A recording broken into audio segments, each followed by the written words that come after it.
Malam semuanya, aku Rifata dari kelas 12 SMA di homeschooling Taman Sekar Bandung. Kali ini aku homeschooler yang bakal wawancara kakak tutor nih. Oke, nah kakak kenalin diri dulu dong kak, dan kakak di sini ngajar kelas berapa aja sih? Oke, nah nama saya Kak Bagus, saya koordinator pendidikan khusus di homeschooling Taman Sekar Bandung ini. Nah kalau untuk jenjang yang diajar, semua SD, SMP, SMA saya ajar. Oh ya, berarti kalau misalnya kakak ini kelas khusus itu ngajarnya bisa ke semua kelas ya? Bisa semua jenjang bisa. Iya. Kalau misalnya ada nih, kan kakak ngajar anak-anak kelas khusus ya. Anak-anaknya itu ada nggak sih yang perubahan dari awal dia masuk sampai akhirnya dia ke HSTSB ini? Oke, nah banyak ya kalau misalnya dari perubahan-perubahan, biasanya yang paling jelas itu dari perilaku. Jadi ketika dia pertama datang, kita observasi gitu, anaknya itu hiperaktif, kemana jalan-jalan kemana gitu. Jadi ketika kita mensituasikan dan kondisikan anaknya untuk belajar itu agak sulit. Ya benar. Nah, setelah lama kelamaan dengan treatment, dengan assessment dan lain-lain, akhirnya dia bisa duduk tenang dalam belajar kayak gitu. Oh, kalau misalnya nih aku mau ngulik tentang kakak dikit ya kak. Boleh.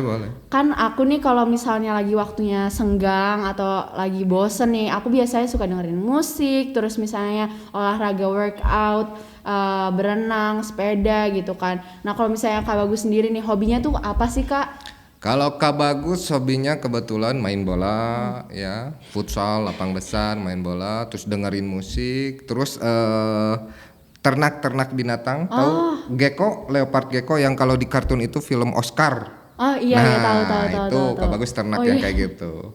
Oh iya, aku juga pernah denger dan pernah lihat nih kak. Kakak kan buat YouTube ya sama teman-teman kakak, itu gimana sih kak awalnya? Nah, awalnya itu dari tongkrongan. Jadi teman-teman komplek itu kan ada suatu tempat yang kita sering datangi untuk menongkrong.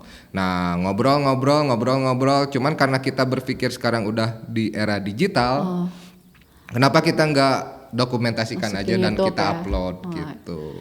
Oh ya, dan apa namanya, itu juga lumayan ya kak, dapet cuan nggak ya dari situ? Nah, kebetulan baru bikin lah ya gitu. Jadi kan kalau misalnya mau dapat uang itu memang butuh proses agak panjang ya. lah gitu.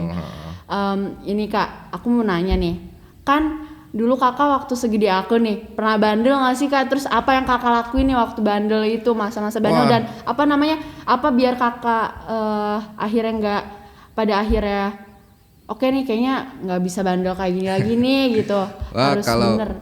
Kalau saya bandel banget waktu zaman sekolah ya, apalagi ketika SMA kuliah itu bandel banget. Cuman memang dari didikan orang tua saya, kalau misalnya mau bandel silahkan bandel asal jangan kriminal, ya. Jadi bandel jangan kriminal dan jangan lupa untuk belajar atau sekolah. Nah itu yang paling penting.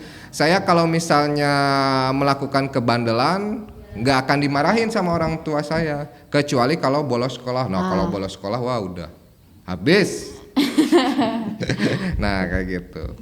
Nah biar nggak ininya ya, biar nggak keterusan gitu. Yang pertama dari lingkungan sih. Jadi kan lingkungan membawa kita ke arah yang seperti itu. Nah kebetulan lingkungan di Kabagus itu memang pada bandel tapi belajarnya tetap nomor satu gitu. Oke, gitu aja. Makasih ya Kak Bagus untuk sharingnya dan untuk waktunya. Sama-sama. Oke, gitu aja ya teman-teman. Makasih untuk mau dengerin kita nih podcast kayak gini. Sampai ketemu di podcast HSTSB berikutnya. Dadah.